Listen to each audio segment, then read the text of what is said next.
Everybody, I'm Ashley with Rank the Districts.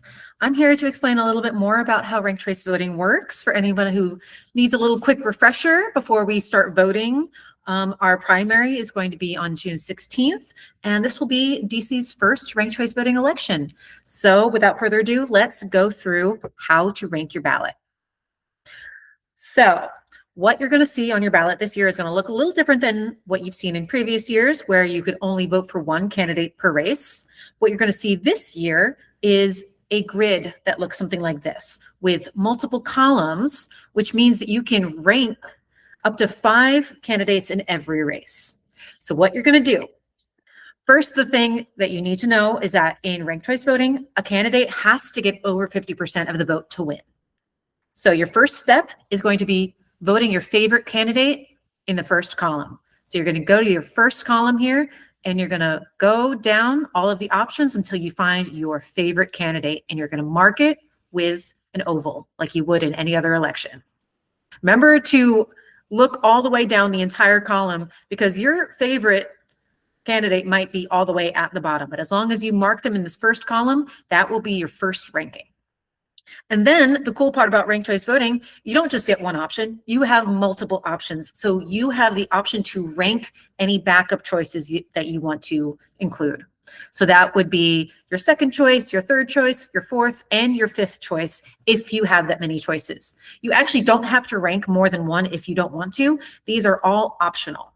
So go ahead and rank however many candidates that you'd like to give a ranking to in order of your own preference. So for instance, if the Mystics are my favorite DC sports team, and I like the Nationals, but not as much, I might give them my second choice. If I like the Wizards, but basketball is not my favorite, then I might give them my third choice, and then so on and so forth. But I actually, if I decided I didn't like the Capitals at all, if I was, for whatever reason, anti-hockey, I could absolutely leave any one of these candidates off of my ranking. Remember to only rank a candidate that you want to support, and don't rank any candidates that you would not want to see win the election. Okay, so we have your ballot with however many rankings that you included. What happens with your vote is that your vote stays with your first choice, but if they lose, meaning if they come in last place in a certain round of RCV, then your vote simply moves to your next choice.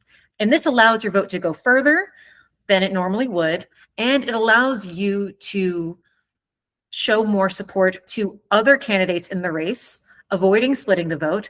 And the best part is that this process repeats until a candidate wins with over 50% of the vote, meaning that we end up with candidates that have actual majority support from our voters. So, what not to do? How do we do this correctly? One of the biggest things we want to avoid is ranking more than one candidate per column. Basically, this is where you'd rank multiple candidates in the same column. This is a big no-no. Do not do this. Also, not a good idea is to rank the same candidate multiple times. There's no value in doing this. Really, it's only necessary to rank a candidate once. And then another thing to avoid is skipping any columns, whereas, for instance, voting for someone on your first column, skipping column 2, and then voting for someone else on column 3. There's no benefit to skipping. We encourage people not to skip at all. The best option is just to make sure every single choice that you have is in a different column and row. I like to say Sudoku rules, if that makes sense. And you don't have to rank all 5, absolutely not. However many people you do rank, you just want them to be in their own row and column, and just make sure that they're in order, not skipping any columns in between, and you're good to go. I'm going to say this again. Remember, only rank a candidate if you support them. There is no such thing as negative rankings. Putting someone as your 5th choice does not mean they're getting a negative ranking from you. Any ranking you give a candidate is going to act as a vote for them. It just depends on which round of voting it will come up. But all you really need to know is how to rank your ballot properly. And I hope that these instructions gave you a little bit more confidence to go into the voting booth and know exactly what you're doing. A few pieces of advice here. we're working with a new form of voting. It's encouraged to sit at home, and everyone is going to get a mail-in ballot. You can take out your ballot at home, even if you're planning to go and vote in person. If you really like voting in person, that's great. I think you should absolutely do that. But I would encourage at least looking at the ballot beforehand and studying, all of the options and thinking beforehand of who you're going to vote first, second, third, fourth, fifth for each of the races. You're even allowed to bring in a mail-in ballot to the polling place if you want to just use it as a reference, so you remember what are the ordering you'd like to use. Yeah, so other than that, I think that's pretty much all you need to know in terms of ranking. A little bit of background on how we got here. This is all in place because of Initiative 83, which was passed in November of 2024.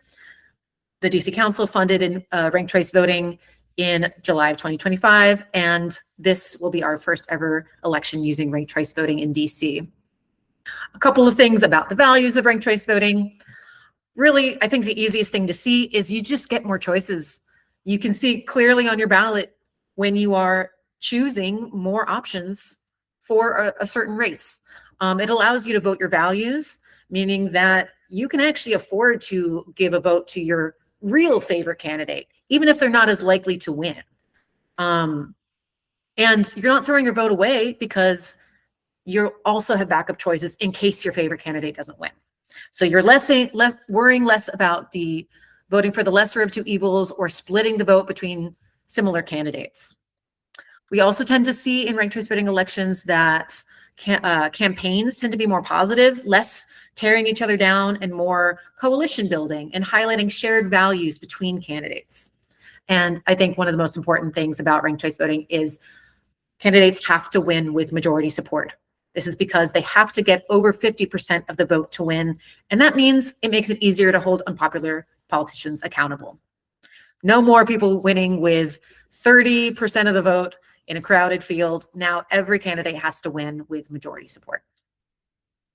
Okay, well, if you have any questions beyond this, you can go to rankthedistrict.org and we have a contact form. There's also lots of educational materials on there. You can find us at Rank the District on social media and follow along. Happy to help everybody out in navigating this new voting system, and see you at the polls.